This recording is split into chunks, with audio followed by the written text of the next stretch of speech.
Welcome, welcome, welcome, my beautiful people. It's been a minute. I know y'all miss me because I miss y'all. Guys, we have a dope show for you today. Today we have Ike, aka Array, aka Trackz. You guys know him from being a iTunes chart hitting artist. You guys know him from reality TV, G Status, ATL Hustle, Chasing Atlanta, and now Bobby, I Love You, Purr.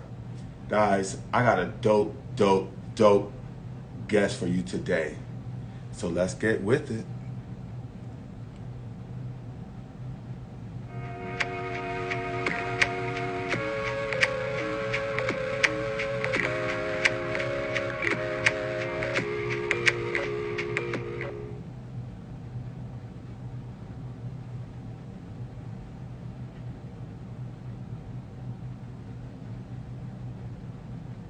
Thought we'd be together, loving on each other until forever. But I opened up my eyes one day and realized I lost my baby. I miss you, I miss you. Oh, loving me, touching me when it gets rough on me. You're supposed to be here. I lost my best friend and I'll never love again. You understand that I would do it again. I'm gonna be there whenever I see him. Please believe me.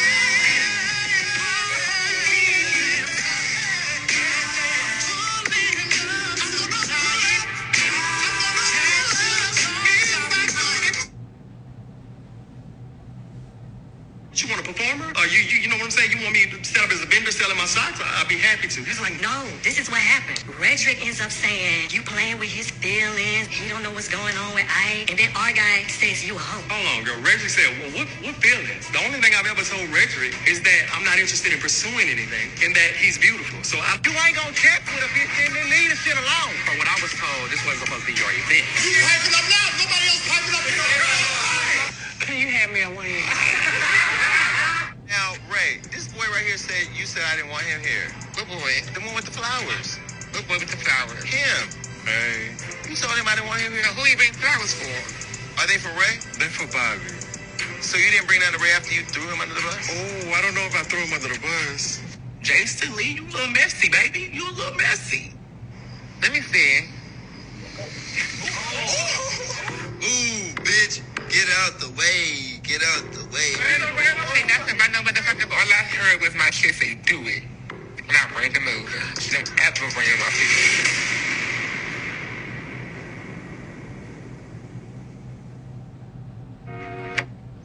Now, without further ado,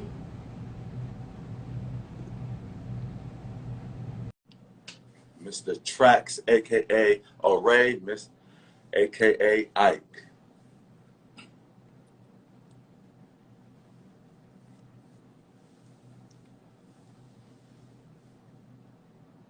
Mm-mm-mm.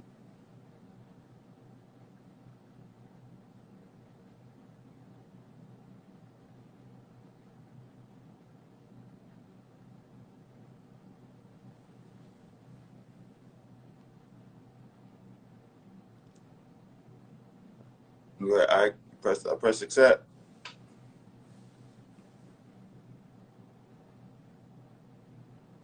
Mm-mm.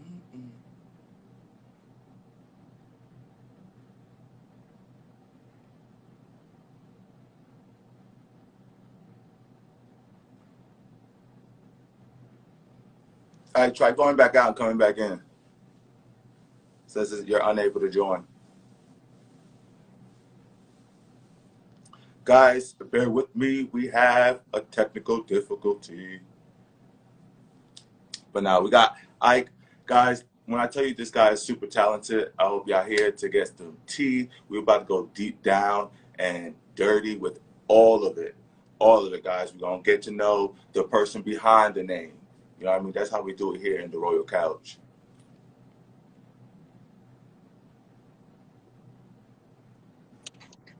There you go. Am I on? You on it.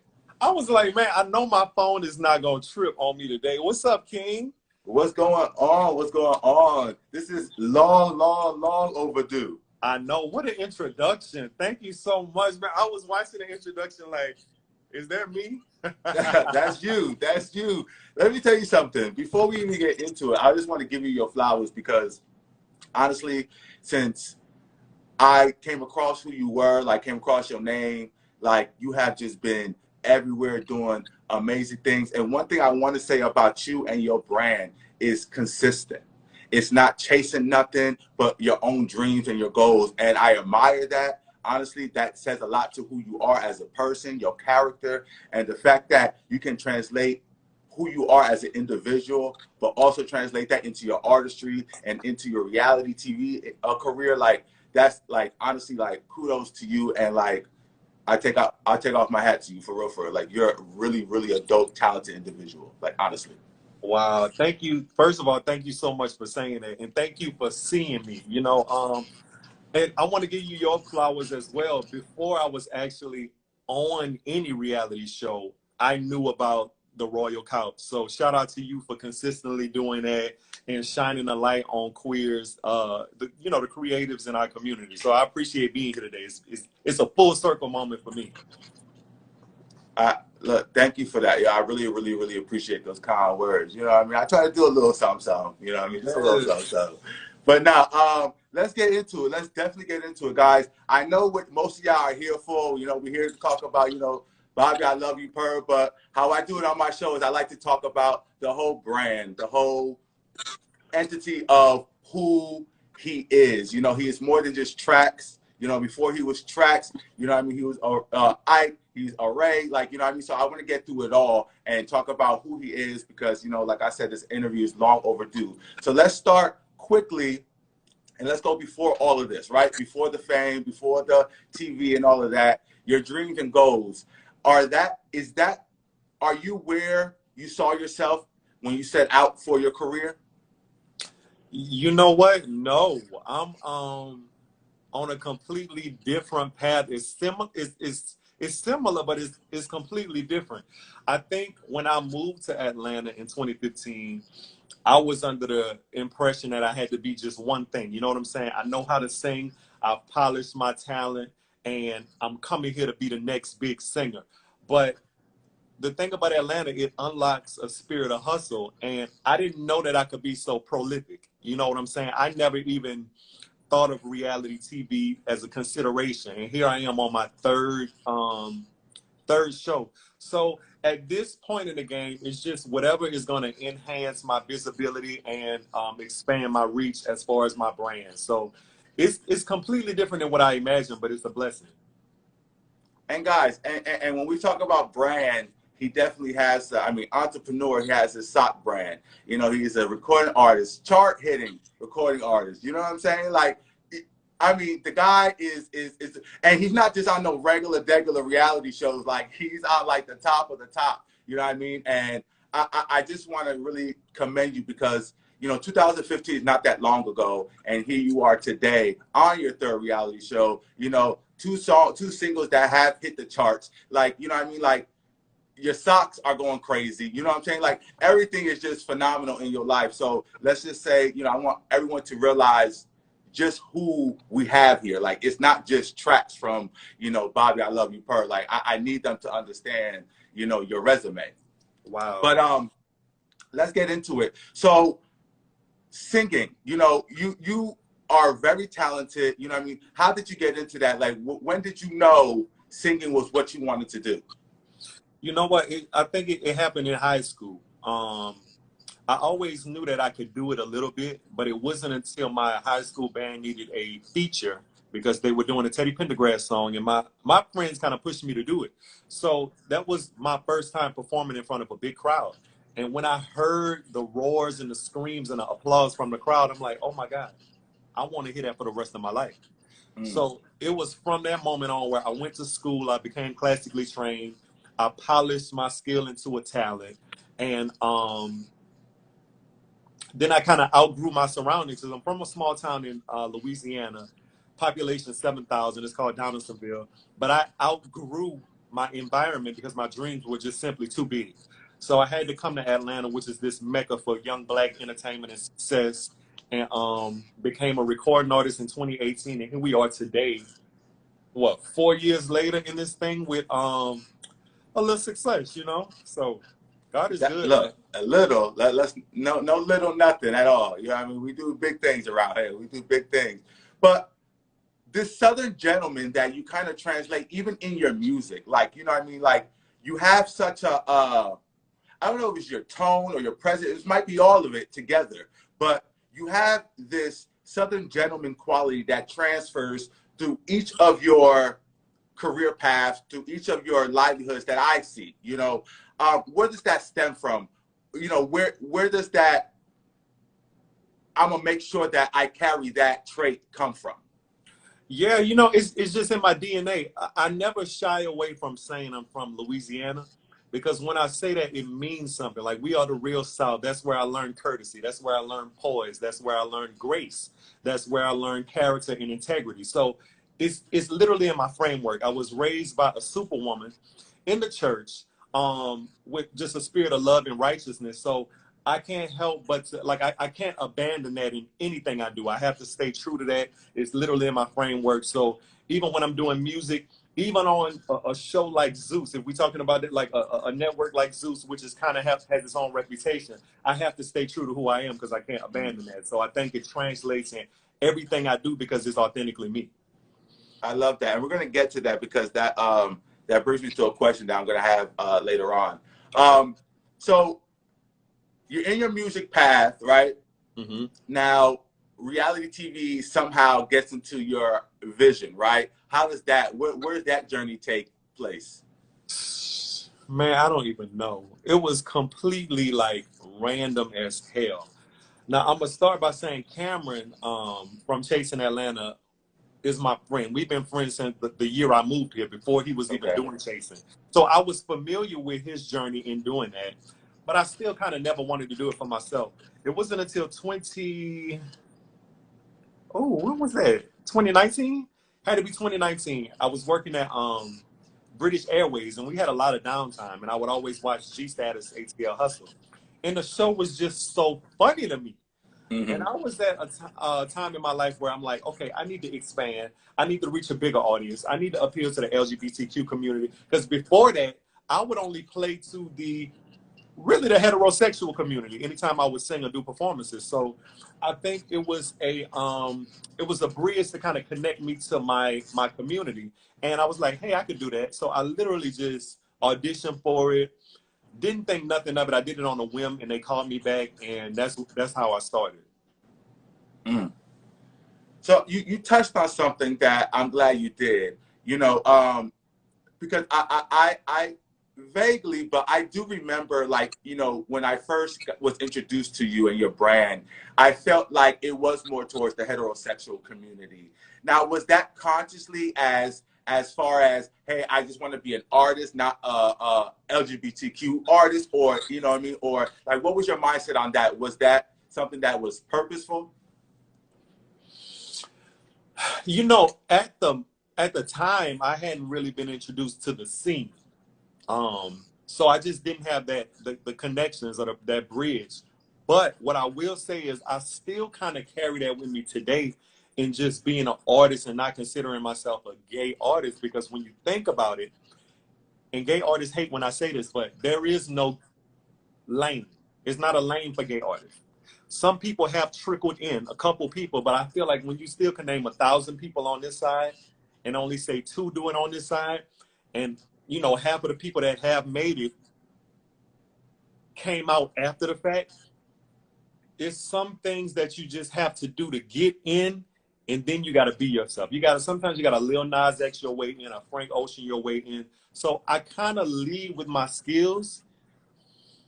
And I hate to say it because I'm proud to be a queer man, but just like sometimes in society, Blacks have to kind of hold back from doing different things, really to stay alive. I think as a queer person, trying to cross over into a hetero Black empowered industry, it's some things you got to hold back on. So the way I approach my artistry, I lead with my skills and everything else will follow.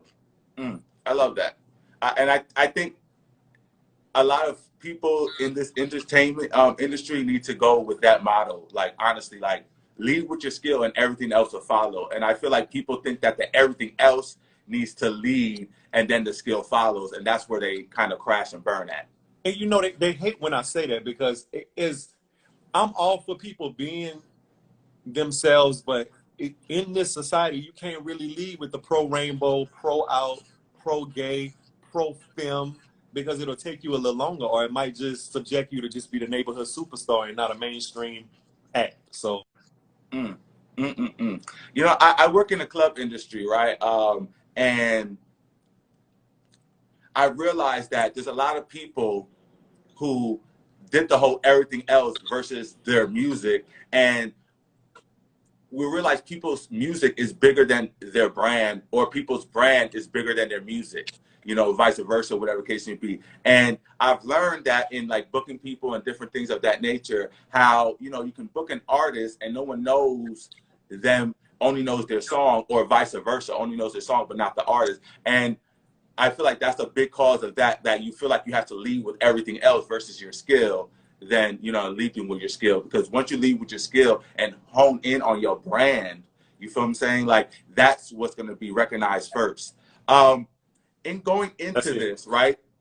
Going into the reality space, we know that reality TV is edited. We know that is, you know, it's not scripted, but it's guided. You know what I'm saying? What was your mind space going into the reality TV, knowing the type of person you are, knowing what your brand is, you know what I mean, and knowing what us as viewers want to see out of reality TV? got it.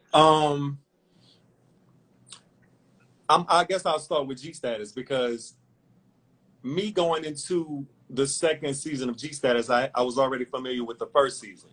So I saw a lot of drama. I saw a lot of fighting. I saw a lot of cadence. I saw a lot of shade. I wanted to come in with the audacity to change that narrative. I wanted to be the breath of fresh air. I wanted to be that person, because even in watching it, I didn't necessarily see myself. You know what I'm saying? And I'm like, this is one of the leading LGBTQ web reality platforms, but I don't see me on this and anybody. So I just wanted to come in and kind of represent the people who are like me, you know? I have things going on. I'm leading with my business. I'm leading with my character. I'm leading by being a nice person. I'm leading by being a loving and charming person. So I knew that my character was going to change the narrative on what people were used to seeing, and I was willing to take that risk of people not liking it and having to adapt to it. I love that. You know, people can say that, you know, that Southern Gentleman is sweet, is nice, but, you know, people can say it's boring. Were you ever scared that you were going to come off as boring? Or rewatching yourself, did you feel like you came off as boring? Let's start with G Status. You know, I've heard it. I've heard that adjective a lot, but that's a compliment to me. If the overtone of the situation is drama, cattiness, and scandalous, you know, scandals, and you saying that I'm boring, and it's the biggest compliment I could ever receive. So I'm not like a prisoner to those type of adjectives. I want to get into some things before we move on to Chasen. G Status didn't end so well. Pretty much wasn't an ending at all. And they just recently put out what they call the reunion recap. I don't know what it was, but something. I guess they just wanted to end that season because they got a season 3 coming, right? What was your take on what happened, on why y'all didn't continue the season? And I'm gonna ask another question after that. Go ahead. Oh, can you get into it? What is my take on them ending the season? You know what? It was a slap in the face. It really was a slap in the face, because as much as it seemed like I grinded by the things that were shown, it was like 2 times more that I actually did on camera that they did not broadcast, because the the dramatization and the scandals had taken over. So that became kind of like the theme of it. And it just kind of stopped abruptly. So I felt robbed, you know what I'm saying? But I will say it was bittersweet. It was sweet in the sense that it introduced me to an audience that could tap into my brand. The bitter part about it is that it was just abandoned. So I think at the time the producer in charge, he was a little immature. So yeah, that was the end of that. What do you feel about the footage that they just recently put out? And for not being a main cast member, but like kind of getting like the shine of like this little last bit that's happening. You know what? Shout to everybody. Shout out to everybody. I'm gonna tell you, my feelings are just so far removed from it. It was 2019, and I'm just like, child, you know, congrats to everybody. Look, I'm not mad. I gotta ask the questions. So, let's move on to Chasen, right?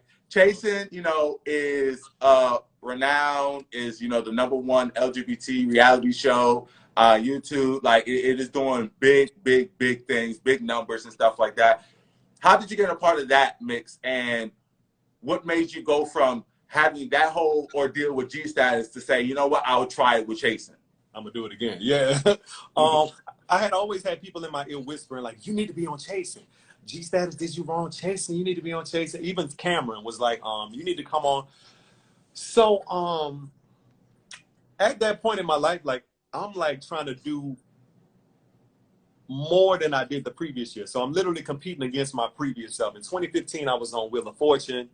2016, I got out of a toxic relationship. 2017, what happened then? I think I released my first song. Anyway, I was at a point where every year I needed to do something that was more or bigger than my previous year. So I'm like, okay, I'm gonna audition for Chasen. And, you know, I couldn't see myself on any other platform because I'm like, if I do another one, I'm gonna have to do the best one. So I literally auditioned, and I call myself the audition king because I cast for it and I get the call back. Okay. So I got the call. Wait, hold on one second. I'm sorry. Yeah, so I got the call back for that, and it was history. Was that a nerve? Like I see myself as a social person. I've been in front of a lot of people. I've done things on stage in front of a lot of people. You know, I still get some butterflies, but that kind of scale is to a magnitude of, you know, tens of thousands, sometimes hundreds of thousands of people watching, whatever case may be. Is that kind of nerve-wracking knowing, like, especially before you watching it yourself, like, were you kind of nervous going on that kind of platform? Oh, terrified. I'm terrified. Like, you always want to know, like, how people are going to perceive you. Like you said, the whole boring thing, am I going to come across boring? How am I going to measure up to the veterans of the game, like Oliver Twist? And it was a very talented cast, too. I'm like, all of these motherfuckers are really working. Like, am I going to come off, like, as an equal or lateral to them? So it's always that factor, like, I'm a fear. But I think, what was it for me? I think pretty much just it wasn't my first go around, you know, so I was already familiar with the cameras and storyboarding and all of that. So I just kind of went all in, and I had shit going on. So I think that worked out in my favor. I love the audition king thing, though. I mean, I feel like I cast for it. I get it. I know that's right. Look, manifest it. I know that's right. So on Chasen, you know, it wasn't too much drama. Like, let me tell you something. Like I tell you guys, like, his character is across the board. Like, you know what I mean? Like, you're not going to get a different character or a different side no matter what show. You're always going to get this particular person you see here. But you did get into certain altercations and stuff like that. What is your mindset? And we don't got to get into exactly what happened, but what is your mindset in going into these altercations when you are out here and you know that there's a storyline that has to play out and you know that you have to be a part of it and stuff like that? What is your mindset going into that scene? You know what? I'm a smart person. Like, just by nature, I'm smart. So anything I fall into, I'm gonna have to lead with logic and rationale. You know what I'm saying? I'm not gonna argue with somebody just to argue. I understand I'm not gonna get along with anybody, but I have to stand on my own principles, honesty, and whatever I feel like is the most logical way of proceeding. So I did bump heads with a couple people, but I mean, I feel like I came out the most looking the best in the situation when I had my chance to explain it. So I'm all about like resolving conflict. I love that. I love your answer. You're so strategic. Like you know, I know like you just like seem so media trained, and I understand. I understand because let me tell you something. Being a commercial artist, you know what I mean, which is the top tier goal. You know what I mean. That this is the avenue you have to take because people will go back, take clips, and do this and do that and do this, whatever the case may be. So I definitely understand where you're going in, but. Let's get into what everybody else wants to see, right? Everyone what everyone's here for, what everyone wants to talk about. Bobby, I love you, Purr. Right? We saw the post where you had posted, you know, where it started and where you are now. You know what I'm saying? As far as, you know, it was a DM. So what was that process like from start to beginning? From start to the beginning of the show. You know what I mean? From when you got casted to the start of the show, like what was that process like? Okay. So yeah, that was an audition process. Once again, just had to send a video in, audition for it, you know. The audition king got the call back. And you know the crazy thing is the producer said that thousands of people, like multiple thousands of people casted for this show. And when I initially got the first call back, they were like, hey, you made it to the top 20. And on that same call, I was kind of auditioning pretty much for my spot. And they were like, okay, well, we're going to continue to do it. And if you get another call back, then you made it on the show. So they narrowed it down to 15. I got the call back. And they were like, okay, well, next week, you got a week to prepare for a month's worth of filming. And we're going to fly you out to Miami.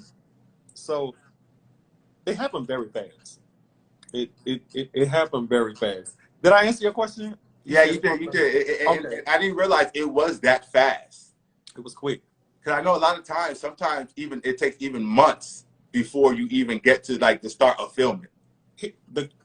When I tell you Zeus pushed this goddamn show out, like by the time we were finished filming, the show was coming. Like they had dropped the teaser the week after that, like a week and a half after the show wrapped. I was like, oh my God. Zeus is an engine. So the comments want to know. I'm going to read one of the comments. The comments want to know what is Ike on an audition tape? Since you're audition king, what is that? What is that? Like, are we ever going to get a glimpse of that? What is Ike like? It's crazy because I had to send an audition tape in for Wheel of Fortune, for G Status, for Chasing Atlanta, and for goddamn Bobby, I Love You, Purr. You know what it is? I don't know what it is. I think it's just that Southern charm. You know what I'm saying? I'm going to do something that in my head other people will not do. So give me an example of just one. Something that you, like, what is your demeanor? Like, are you like very smooth? Are you very like, are you singing? Like, what are you doing in your tape? Ooh, this is free game. For instance, okay, so for Chasing Atlanta, right? In my head, I'm like, okay, everybody just gonna get on here and say, you know, I'm grinding and I'm gonna do my thing, blah, blah, blah. But I was like, okay, I'm gonna put together a video and add clips of everything I did. So I added clips of my socks. I added the clips of me performing. I added the clips of me on Wheel of Fortune. I added a clip of me on Fox Soul, Claudia Jordan. I added a clip of me, you get what I'm saying, doing all this stuff. And I'm like, it automatically stands out. I feel you. As opposed to somebody that's just standing up, hi, I would like to be a part of, and then with on Bobby, this is what I did on my audition tape for Bobby. I pretty much said, you know, this is not even an audition tape. This is for Zeus. Cancel the show. Give that nigga my number. And we don't even have to have a show. We don't have to have no cameras. I want him. I love him. I'm here for his heart. I want to be the Jay-Z to his Beyonce. And I think that's like a different take. You know what I'm saying? Like, I'm literally talking to Zeus. Cancel the goddamn show. Just give him my number. and that'll be it. So I think they like that. Straight to the point, period. And I'm glad you answered that question like that, because that leads me to my first Bobby question. Uh-oh. Was this, and we're going to be real, right? And of course, any contracts, you know what I mean? I know you sign contracts, so certain stuff can't be talked about. But was this real for you? Like, was this a situation where I'm like, you know what? I see Bobby on Love and Hip Hop. I'm really attracted, or I could see myself with him. Like, what was it? Or was it just an audition? I'm going to tell you, I have had a crush on Bobby. Like, just honestly, the first time I met him was at Club Compound, and my friend was with me. My friend was like, my brother gonna marry you. He been saying that since you've been on Love and Hip Hop. So when this came about, it was like, okay, I got to do it. You know, I have to do it. But what I will say is, you know, I was excited about the fact that it was on the #1 Black-owned, globally syndicated, commercial, mainstream, you get what I'm saying, platform. So I knew what was going to come out of it too. So, you know. No, for real. I mean, why not milk something? Hey. That, I mean, obviously. So it's safe to say, yes, there's an attraction there, and I would be interested in dating him seriously, but I'm not going to not bring my brand up as well. Hey. Okay, I got you. I would be crazy not to sing in front of all of these, you know, millions of people watching. Now you okay, so on this episode, right, so I go back, when I do my interviews, right, I read comments, I read hashtags, I hashtag things, I go back, I try to get as much information as I can as far as what the people want to know without, you know, directly telling me.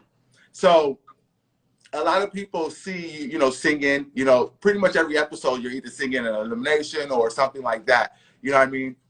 Granted, I loved it. I thought that that's a good, you know, why wouldn't you brand yourself? But was that your mindset in singing, hoping that you would sing, or was that a genuine thing between you and Bobby and him just enjoying your voice? I knew I had to do it. You know what I'm saying? I knew, and when all of the fighting shit, I said, oh, I know I'm definitely going to do it now. So, and you know, that's one of my superpowers. That literally is my superpower. So at the naming ceremony, I'm like, I got to come up with some shit. I need to have a song prepared, because it's like, what am I going to say about myself? Knowing that this is what I do for a living back home, I have to kind of lead. And that's a charming thing. Like, niggas, conventionally, like, people who know how to sing, like, oh, I wish a nigga would sing to me. So it was just kind of second nature. So did I know that he was going to make it into a character that always sang? No, I had no idea. But it worked in your favor. Worked in my favor. Now you got to pay me to sing anywhere. Now, did it ever cross your mind, like, okay, I'm about to sing. Wait, I don't want people to think that I'm just here just to sing, because a lot of times it come across that, you know, we've seen it in the Flavor of Love, we've seen it, oh, you only here for this, you only here for that. So like, did you feel like you were going to be casted as that type of, okay, he's only here because he is a singer? From who though? From the viewers, or from like the people, like production and the cast members? Let's say from the viewers. Oh, I wasn't worried about that. Okay, period. Yeah, I wasn't worried about that. Like, if I made it, if it was okay with production and Bobby, then it's like, I'm not really worried about the comments. And when I read the comments, people really didn't like me singing every episode. But it don't matter. Like, it plays into my business, because that's what I do. So now people have seen me singing on a commercial mainstream network. Now you would be crazy to approach me to think I could sing anywhere for free. Okay, so period. The price went up. Today's price is not too. Yesterday's price is not today's price. I feel you. I'm not even mad at it. You feel what I'm saying? But you know what? Even the bashing that I did, the little bashing that I did see about your voice and stuff like that, one thing I didn't even pay that mind, and that's why I'm not really harping on that aspect of it, because honestly, you can tell from the reactions of the people in there. Like, even like when you sung in front of Natalie, when you sung in front of these people, like, they enjoyed it. And these are people that are very outspoken that would tell you, oh, he was horrible if you were horrible. You know what I'm saying? So I already know, like, I didn't even pay that no mind because plus you have to go through like the sound barrier of the TV and wherever audio you got and you probably listen to on your phone or your whatever. So like I definitely understand. But you can definitely sing. I've seen it in person, online, on everything. Like it's hands down, without a doubt, you could definitely sing. Whatever the case may be. So what was the show aspect for you going on it? So like I'm filming, you know, I'm filming. I'm going through this challenges. What is your mindset meeting the guys, going through production and realizing like the actual atmosphere of what you got yourself into? Man, King, let me tell you, I was so green. Like when I say, do people even say that word? I was green. Like I was oblivious to the fact of, for some reason, I felt like, all right, Zeus has adopted a dating show for the gay community, something that has never been done. I say, there's no way they're going to fuck this up. So in my head, I'm like, okay, they're going to take tips. They're going to take pointers from The Bachelorette. I'm thinking it's going to be this organized thing to showcase the gays in a positive light and to change the stigma into a narrative. I was in for a rude ass awakening. Like, for whatever reason, it never sunk into me that, no, this is Zeus Network. They probably gonna do the Zeus Network thing. Bad Boy Club, Baddies, Jocelyn's Cabaret, fighting, drama, screaming, altercation. I don't know why that just never, like, I was not prepared. I was not prepared. I had a lot of dark days in that house. And wanted to leave well before I got kicked off the show. Wanted to leave, like, I wanted to leave many nights. Cried. It was one of the most mentally challenging things I've ever gone through. Really? We in the I house. want to say you held yourself well because I didn't see that from what we seen on the show. We did not see that mentally challenged, you know, look on your face. So if you want to give me an example of something of a dark day in there. You know, I'm gonna just say it was Jason Lee. That's who it was. It was Jason Lee. You know, and I'm just sitting back looking at it, and I'm like, this nigga want people to kill each other. You want us to kill each other. And he would say stuff like, he would tell the production, hey, let's just go get some lighter fluid. And what else he said? Some matches, and let's just put it out on the table and see what happens. And some bleach. And I'm just like, I didn't come here. What? Oh, man, it was so bad. And the crazy thing about it, there are people, a part of the cast who, Lord, how can I say this without stepping on toes? Never been on TV before. You know, this is like their shot. So some people were easily influenced. You know, No, I feel you. I think if Jason Lee was not there, a lot of that shit would not happen. Damn, I'm running my mouth tonight. So it was just shit like that. It was like getting into the head and saying, you have to show up when the cameras are on. But it would be the way he said show up. You know what you got to do. Right. And he would say that to me too, and I'm like, nah, I don't have to do that, and I'm not gonna do that because I'm not gonna do it. And if I get kicked off the show because of that, then cool, I don't need it. So be it. So speaking of Jason Lee, that comment in the first episode, you know, the whole iconic, you know, you get run over by the wheelchair by Rolling Ray. You know, was that a false statement then, as far as you telling him about him, you not wanting him to be there or something like that? Messy shit. Messy. Classic Jason Lee messy shit. This is what happened. This is my first time ever saying this.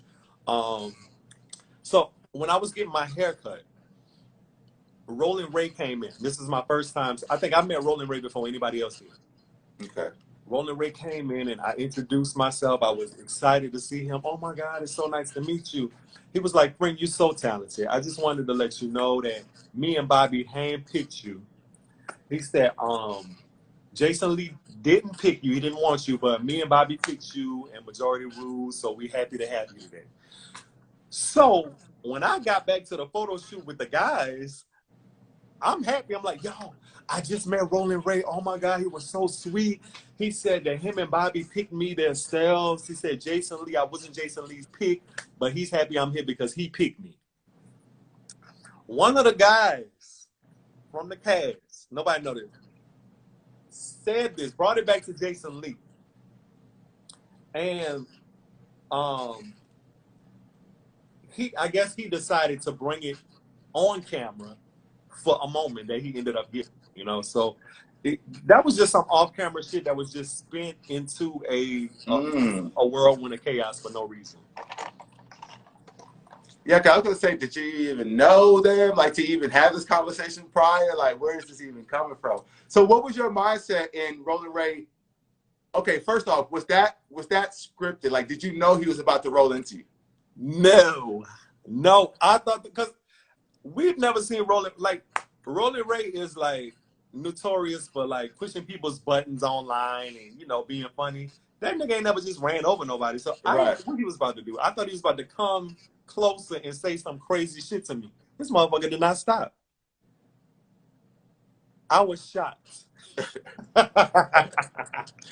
So I know that Southern Gentleman had to come out at that time because I was shocked. I was shocked. I'm gonna tell you, I didn't know what to do. And in my head, I'm like, I gotta keep my calm. First of all, I'm in shock. Second of all, I can't do anything to him because one, I don't see myself put my hands on a disabled person. And then two, he an executive producer. So if I react the wrong way, this is in my head.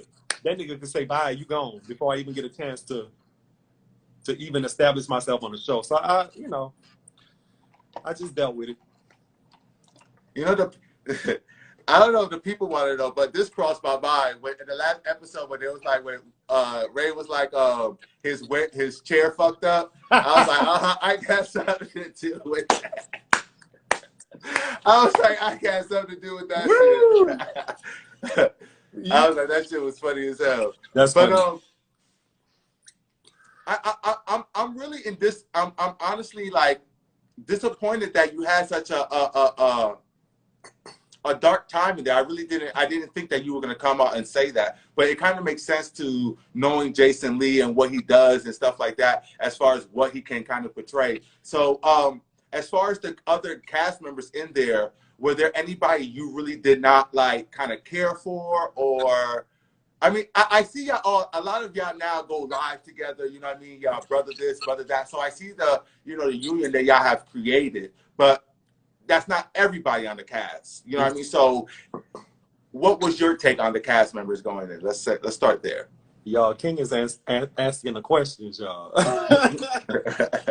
Let me tell you, I'm gonna preface this by saying, at this point, I love everybody. Okay. Everybody I consider a brother. Like, we are all family. You know, of course. As dysfunctional as it is. But in that house, I would have to say Island Boy, he was just too intense for me. I didn't know if I liked it. I'm going to tell you, it was a thin line between being competitive and then off camera establishing a brotherhood because you living with these people. You know what I'm saying? Right, so right. We getting to know each other. We living with each other. We eating. We going out. We sitting by the pool. We smoking. We telling about our history and stuff like that. But it's a competition too. So I think with him, it was just too fucking intense for me at times. And the lines would always blur. So he rubbed me the wrong way a lot of times. He was just too competitive. And in my head, I'm like, nigga, look, I love Bobby, but not that motherfucking much to go as hard as look, period. Like, boy, calm the fuck down. But as I left the house and we all talked like in a group chat every day, I love him to death now, but I just did not like him in the house. No. And you know, we all gonna get deep and dirty and stuff like that, but we all gonna have some fun too, as far with it. You know, what fun stuff do you remember happened that wasn't shown on camera? The fun stuff, most of the fun shit happened off camera. I can believe it. Yeah, like you see Natalie Nunn, you see Safari, you see all of these people, all of the baddies, Natalie Nunn. We got to hang out with these people outside of it. Okay, dope. What was that? Yeah, Rolling Loud was that weekend, one of the weekends while we were there. And just like I'm in a section with Ray J, Erica Banks, Bobby, Natalie Nunn, CEO of 1300 Entertainment. Like, just to be rubbing shoulders and taking shots, and Jocelyn pouring me a shot, like shit like that you would never even like think would ever happen. You know what I'm saying? So that was pretty dope. And like I said, just the moments like by the pool, meeting new people, and establishing a brotherhood. How do you feel about the challenges? Like, you know, I have a mixed review, right? You know, I feel like, me personally, had this been a real world type of show, maybe those type of challenges would have do. But you know, I'm thinking dating show, you know, more one-on-ones, more getting to know the people so that I can really choose who I really want to follow. I still haven't seen no type of interactions to where Bobby and the cast members can kind of get to know each other. So what was your mindset in going into these challenges, and do you feel the same as I do? I do. Because it's almost like, how are you gauging your chemistry with a person if you ain't really spending no time with them one-on-one? The challenges were pointless. I think Zeus, as big of a machine it is, and as many talent producers that were involved, it showed like a complete lack of creativity. Like it's so, I'm telling you, this show could have been so groundbreaking. It could have. You know, it is, but it could have been more. Yeah. And the thing is, they had so many other shows to kind of study from. Like, I keep mentioning The Bachelorette and The Bachelor. Like, I look at the challenges, like, it's so many things that could actually connect you with the person, like, that could have connected us to Bobby. So he could have seen if he was attracted to certain people in different ways. Like, right. You really didn't get a chance. Like, you basing whether I'm gonna stay if I know how to damn swim or not. You know what I'm saying? No, facts. I mean, because I was just like, how is he eliminating these people just based off their challenges? Because that's really not saying anything. And I trust me, I'm thoroughly entertained. Thoroughly entertained. It's definitely entertaining. Every episode, trust me. But you know what I mean? And being in this field and seeing what could have happened, you know, I do want to see more one-on-ones and people getting to know each other, just so that we can get to know more of you guys on a personal level and see who you guys are. Because right now, it just seems as if the people causing the most drama and trouble are the ones that are staying. Which is like, if you're looking for love, why are these people like you? Someone already cheated on you before they even got with you. You feel what I'm saying? You're finding someone else that has a wife, somebody else that like it just goes down the line and down the line and down the line. Like I want it to be at this point. It should be Handler. I love you, Purr. You feel what I'm saying? So like, I mean, I'm just trying to get the concept of where they were trying to go with it, because I feel like you say, it could have been so groundbreaking, especially with a ensemble cast of LGBT men, gay black men, that everyone's not so flamboyant. Everyone's not their stereotypical. You feel what I'm saying? Like, you can't even tell everyone's gay. Like, I love that app because you don't see that on TV. You know what I mean? You only see nails and no. I love my feminine, community as well, but I don't relate with that. So I want to see someone that I relate with on TV as well, and that's what I got from this, or could have gotten from this. I agree. At one point, I was like, well, damn, do I need to kiss somebody in the house to stay on here longer? Shit, do I need to sneak in somebody's room or some shit? Because it seemed like everybody who involved in the goddamn alleged scandals, fuck, they making it further than me, getting their goddamn change. So, yeah, it doesn't make sense, but I'm glad that it's translating to the audience like that, because now I don't look crazy by saying the way like, oh, Ike was the only one there for him, because he wasn't involved in none of the crazy shit. So it's like a catch-22. I want to go through the celebrity cameos that we've had so far. What was it like? Did you guys get one-on-ones with them? Like, as far as those shows, I mean, those episodes or challenges, like right before or right after? And if you did, how was it with, Jocelyn, Safari, and Natalie? Really enjoyed Jocelyn. Jocelyn came to us after the naming ceremony. She had came out the back, because I think, well, I'm not gonna say that, but yeah, she came to meet us and greet us. And at some point she was like, okay, y'all gotta stop the fight. Like, what else? She was like, the bitches on my show, they fight, but at some point y'all got to develop like storylines. Y'all are gay people. They're going to expect y'all to fight. They're going to expect y'all to be catty. They're going to expect y'all to throw shade. But what else? Where are the storylines? Oh, I love that far. I love that. And it was almost like a wake-up call because the bitch said shit that I was saying in my mind the whole time. But I'm not about to teach these niggas how to act. You know what I'm saying? They're going to do what they want. But to hear it from her, I'm like, okay. So she was really sweet. And we had a few other moments with her, like at a day party and at a Rolling Loud event.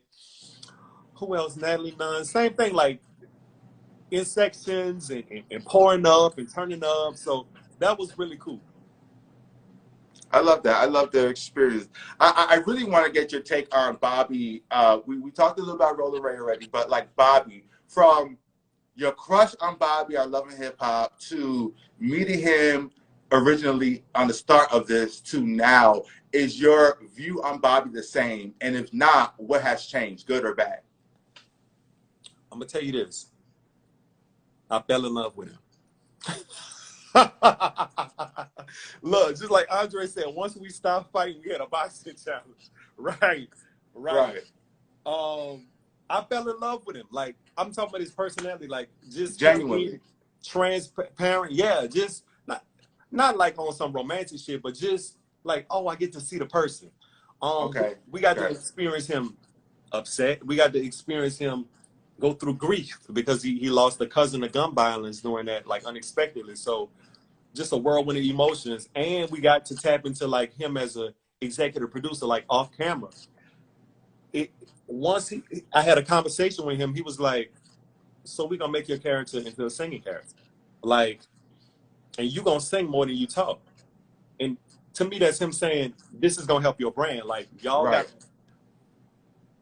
He fed us so much knowledge, like business-wise, on a show where he could have been like, nah, you're not here to get no record deal. You ain't singing at all.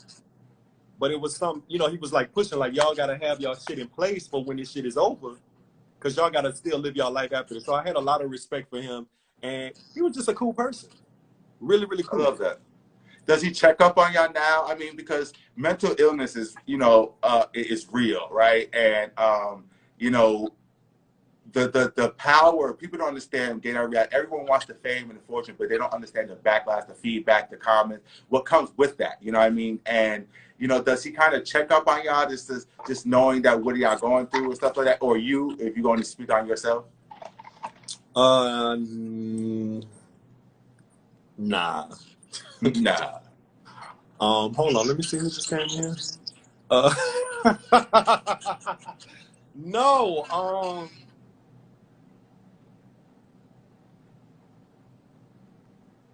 no, some people, they say they talk to him in DMs, go back and forth. Some people have his number.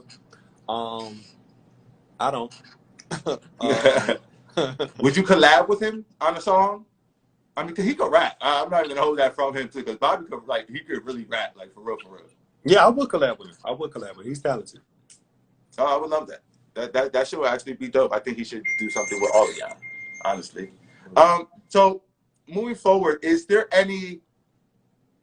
Did you find yourself, or did you see any other, like, kind of going back to the cast, love interest brewing in the house while you were there? That you can speak on or want to speak on, giving us some tea. I didn't see it. No. You didn't see it? Because, it's the rumor with Savage and Cass, you know what I mean? All that stuff. So, like, did you see anything from your eyes? I didn't. I didn't. They did that because I didn't see it. I would have never guessed it. But, those people who follow us, like, after the show and off camera, they have spoken about being in a situation. But did I see it while in the house? No, I would have never guessed that. That shocked me. So as y'all saw on last episode when Bobby mentioned that, I was like, what the fuck? Yeah, I didn't know anything about that. That's crazy. Now, let's clear, I'm not going to keep it too much longer. You know what I mean? I feel like we went through a lot. I know you're a busy man, but I got a few more questions for you. Take your time. With the show, wrapping up, at least for you, we've gone through the whole couple of challenges. You know, the dancing challenge. You know, you feel like you didn't do too good in, but still came up on top. You know what I mean? The swimming challenge, you didn't really do too good in, but you came up on top. You know what I'm saying? And now the boxing challenge, you didn't do too good in, which you didn't come on top. What was your mindset coming into? Did you kind of know you were going to get eliminated, or were you kind of just over it already, realizing what the challenges were, and just like, all right, I'm not even going to be here no more? So, yeah, you know what? I was ready to go before that, so it was cool that I left. Let me tell you, when I figured out it was a boxing challenge, I already knew that I wasn't gonna participate. I just knew it. Rerun just said in the comments, like when the fighting died down, here they go with a boxing challenge. It's just like, y'all gonna get motherfuckers to fight for what? And a part of it was me rebelling against the lack of creativity of production. Like, I'm not doing that. And then a part of it was boxing is an organized sport. I don't box. I'm not about to hit somebody that I don't have a problem with. I can't do that. Anytime I've had a physical altercation out here, or when I was protecting my nigga, it was provoked, and I had to like respond. You know what I'm saying? So I've been in some physical shit, but I'm not about to do that for the sake of y'all entertaining y'all, and I'm not about to hit crouton, somebody who I ain't got no problem with.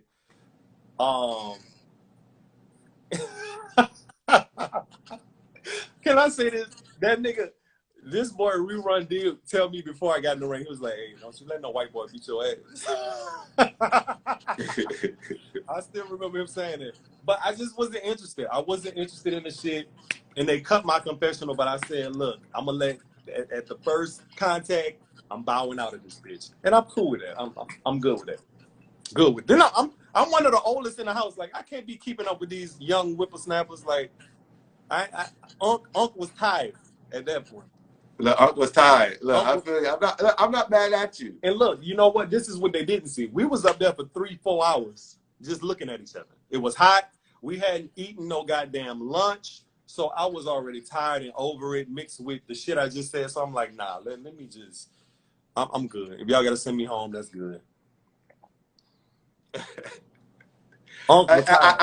There's been, I know you've been getting a lot back from that though, like from this whole boxing deal stuff. Especially, I think it's just the fact that it was crew time.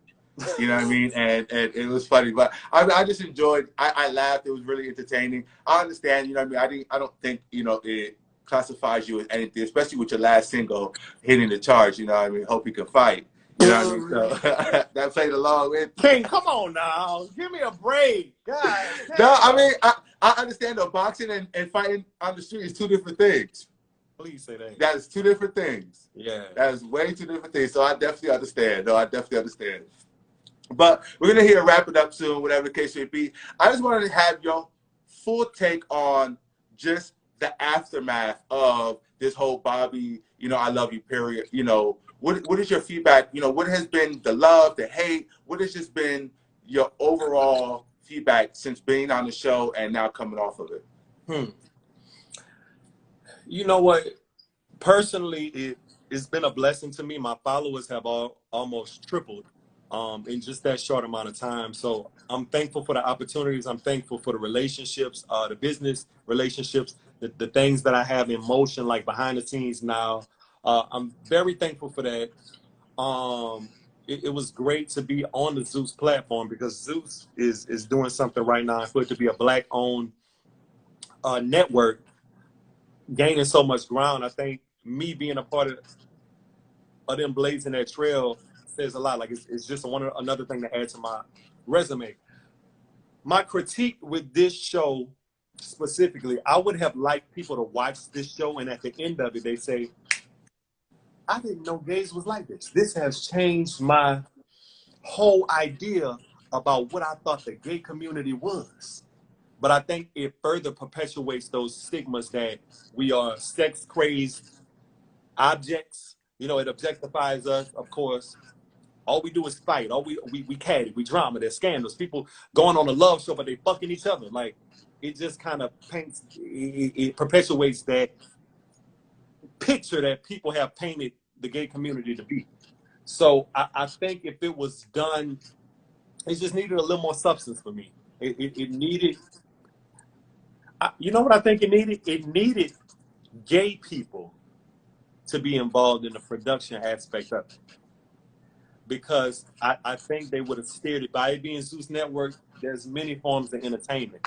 You could have had a conflict here and there, but if it was balanced out with substance and just well thought out shit, I think it could have went in a different direction. But it's something to laugh at. Hey, And I completely understand because, you know, heterosexual people looking in is always just a perspective versus, you know, LGBTQ people in the background is just telling you their lives. So that's two different things, you know what I'm saying? And going back into what you said, yes, I do wish the same as far as that could have been the outlook of what the community took from it. But you know what? We did take that from you. And all it takes is for one person to do a change. You know what I'm saying? So I'm thankful and glad that you were a part of that because regardless if the majority did or didn't, I know I saw that from you. And you changed the narrative for the gay community, for people like me, you know what I mean, that is not out here being so messy and dramified and have all that stuff like, you know what I mean? So I thank you because you gave me someone that I can look up to and look at on TV and be like, you know what, I'm like him. You know what I mean? So regardless if the show did that or not, you did that for me. So I thank you for that. thank you for saying that. And thank you for saying that. And that's an intentional thing that I did. So it's almost like if that last challenge, if I had to take an L just to kind of not compromise my integrity, it was worth it because exactly what you just said. So that's all they'll ever get from me: authentic, classy, poised. Hey, so thank you for saying that. Not a problem, not a problem. I want to thank you guys. I know y'all all asking him to sing, but let me tell you something. I can't afford him right now. So, you know, he said he had to, you know, you have to pay. If you was here at the beginning of the interview, you would have heard that you have to pay. Now, but guys, trust me, believe, I got the Royal House live coming where I will be getting a lot of my favorite entertainers together to have a little concert and stuff like that. And I will put, you know what I mean, be paying out people's invoices and stuff like that to come and perform and stuff. And I definitely want Mr. Trackz, a.k.a. Ray, a.k.a. Ike, to be one of my special guests because honestly, I've been a fan. I am a fan, and I'm going to continue to be a fan and cannot wait to see what next you are on. Oh man, King, it's been such a pleasure. And you know, you got me like other people's rules don't apply. I mean, my rules don't apply to you when it come down to that. So if you having a concert, you need me, I'm pulling up. Ain't no invoice. You've been supporting me since I hit the ground in this reality game. So I appreciate you. Without you leaning into me and just giving us a platform to come here and speak, it really wouldn't be any place to do it. So I appreciate you. So you got me anytime. I appreciate that. That's love, man. And big up to you. And again, I cannot wait till we see what's next. Mr. Trackz, it's been a pleasure. Long awaited. Yes. Thank you, man. Thank you, man. Love you, King. You take care. Love you more, man.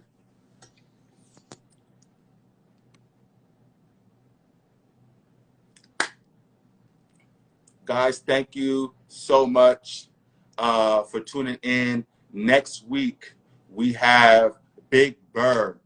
Big Purr next week, Monday at 9 o'clock, guys. Make sure you tune in. It's going to be another